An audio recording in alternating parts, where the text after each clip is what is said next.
Yahoo could have been the most valuable company in the world. It was once the most visited website on the internet.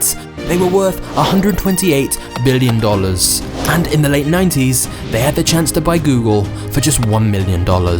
Yahoo said no. Welcome to the dramatic rise and fall of the original internet empire.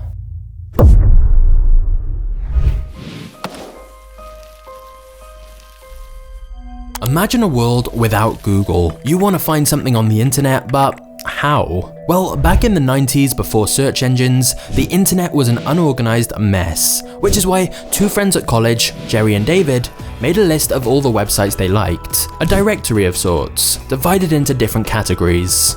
They then forwarded this list to some other friends, who shared it with their friends, and they shared it with their friends, and before long, this directory was getting thousands of views. However, this was never meant to be a business. Jerry and David had just made this directory for convenience to keep track of their favorite sites all in one place, and they'd simply called it Jerry and David's Guide to the World Wide Web. But then in 1994, Netscape launched a web browser called Navigator, which loads of people started to use. And the creators of this browser put a link at the top to Jerry and David's directory. This meant that within a few months, their directory was getting millions of views, which sounds great. But actually, it meant that Jerry and David needed to invest in servers so they could handle all the traffic. They also needed to hire people to sort through all the new websites people were submitting to their directory. Thus, Jerry and David realized they had no choice. If they were going to keep this going, they had to make it a business. First decision, they needed a proper name for the business. So they opened up a dictionary to try and find a catchy sounding name to use. They stumbled across the word Yahoo, which was defined as a boorish, crass, or stupid person. They found this amusing and exactly the fun vibe they were going for, so the name was set. Now, Yahoo officially claim that this stands for yet another hierarchical, officious oracle. But the truth is that the name Yahoo came first, they just came up with this weird acronym afterwards. Next, Jerry and David had to figure out how to make money from their directory, which actually wasn't that hard. Yahoo had become the entry point to the internet for most people. After all, the internet was this new confusing thing, and Yahoo was the most user-friendly way to find different websites. So as a result of having all this traffic, Yahoo had plenty of companies willing to pay them to have banner adverts on their sites. But then the Yahoo team had a crucial realization. Because they could see the data of which categories and websites people were clicking on most in their directory, they were perfectly positioned to build products and services people wanted.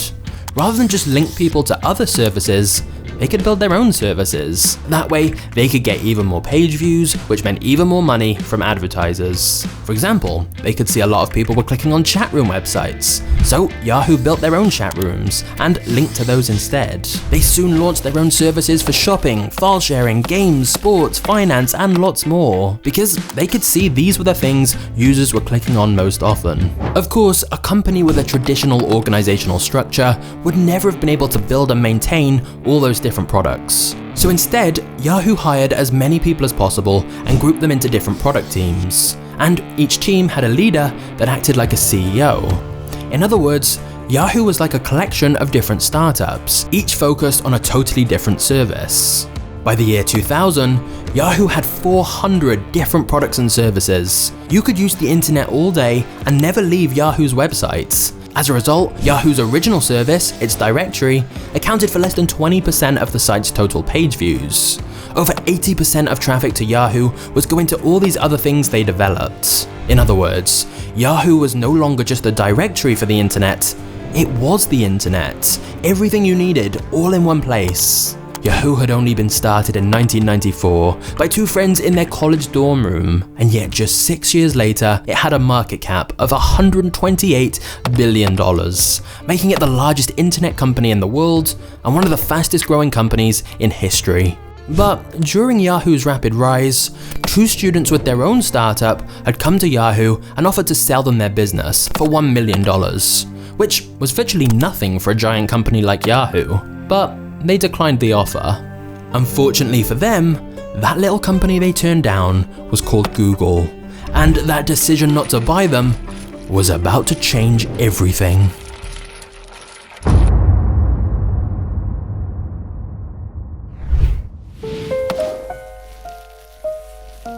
When the dot-com bubble burst and the stock prices of internet companies came crashing down, Yahoo was hit hard. Investors lost confidence in them, and lots of Yahoo's biggest advertisers either reduced their ad spend or went completely bankrupt. Worse still, because there were now so many different sites on the internet, having a single directory that had to be manually updated just wasn't efficient anymore, and Google had created a much better system to help people find things faster. As a result, Yahoo realized lots of their users were now going to Google instead of Yahoo. So, just a couple of years after rejecting the chance to buy Google's entire company, Yahoo went to Google to make a licensing deal, where they would integrate Google search into Yahoo's website. The idea was that this way, people would still come to Yahoo's homepage instead of going straight to Google. And in the short term, this made sense. In the long term, this was another disaster. Yahoo users really loved Google search, and by having it on Yahoo's site, it was actually giving Google free advertising. Not just that, but Google had introduced ads in search results, using a clever algorithm to match the right ads to the right search terms, which basically meant Google's ads were more relevant for users, more cost-effective for advertisers, and more profitable for Google. Google then reinvested those profits into doing deals with other big internet companies, like becoming the default homepage of the Firefox web browser. And suddenly, Google was in a very uniquely powerful position. Their search ads business was so profitable and effective that the more money Google spent on promoting their search engine, the more profits they made on the back end from search ads. So they had even more money to spend. In comparison, Yahoo's banner ads were much less effective and profitable, so Yahoo's profit margins were a lot smaller, and advertisers started moving their marketing budgets to Google instead of Yahoo. In other words, just a few years after Yahoo had passed on the chance to buy Google, Google was now stealing both Yahoo's users and advertisers at a rapid speed. Yahoo knew they needed to do something drastic, and so they went back to Google and asked how much it would cost to acquire them now. Google said they wanted $1 billion. And Yahoo eventually agreed to this. But by that point, Google had upped the price to $3 billion and then $5 billion. The deal just wasn't going to happen. After this, Yahoo removed Google from its site completely and built their own search engine to directly compete. But it quickly became clear Yahoo had already lost the search war, and its directory was becoming less useful by the day. So if Yahoo wanted to maintain their dominance, they needed to focus their attention on their other services. And one big opportunity for Yahoo to do that came in 2006. Yahoo executives sat down for a meeting with Facebook founder Mark Zuckerberg, and a deal was agreed for Yahoo to buy Facebook for $1 billion. Now, Zuckerberg didn't actually want to do the deal, but his board of directors and investors told him that if Yahoo offered $1 billion, he had to take it. However, at the very last minute, Yahoo tried to lowball Facebook and said they could only offer $850 million instead. This negotiation tactic backfired massively. Zuckerberg left the meeting feeling delighted. His board had told him if they offered $1 billion, he had to take it. But they'd offered less. So Zuckerberg turned the offer down, and he got to keep running Facebook himself as an independent company. Once again for Yahoo, by trying to save a few $1 million, they ended up missing out on a company that is today worth around $1 trillion. The craziest part is that Yahoo literally made hundreds of acquisitions and mergers, including $5.7 billion for a site called Broadcast.com. And yet, they turned down Facebook and Google. They also missed out on deals for eBay and even YouTube. Just imagine how different the internet and the entire world might look if Yahoo had bought those companies when they had the chance. Maybe you'd be watching MagnatesMedia on Yahoo Video right now instead.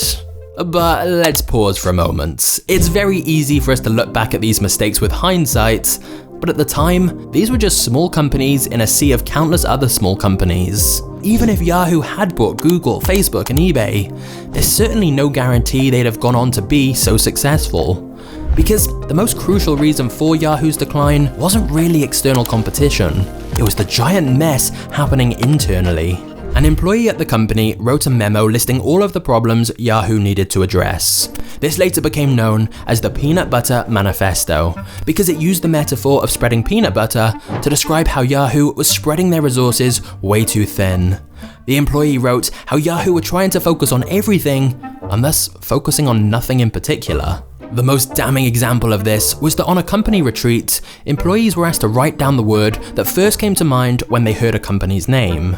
For Google, everyone wrote search. For PayPal, they wrote payments. For eBay, they wrote auctions. For Yahoo, everyone wrote something different. Nobody inside the company knew what Yahoo was or what it was trying to be. The memo also pointed out that Yahoo had too many people with overlapping responsibilities. For example, Yahoo had acquired a photo sharing site called Flickr, yet they still had a totally separate team working on a service called Yahoo Photos, which did the same thing. Basically, treating the company like a group of startups had fueled its growth, but now it was sending the company into chaos. Yahoo was segregated into all these little independent, disconnected teams, rather than being a united company with a cohesive vision. The different products and services even used different code systems, had different designs and colors, and most of them weren't integrated well with each other at all. And yet, despite this giant mess inside of Yahoo, in 2008, they were thrown a lifeline.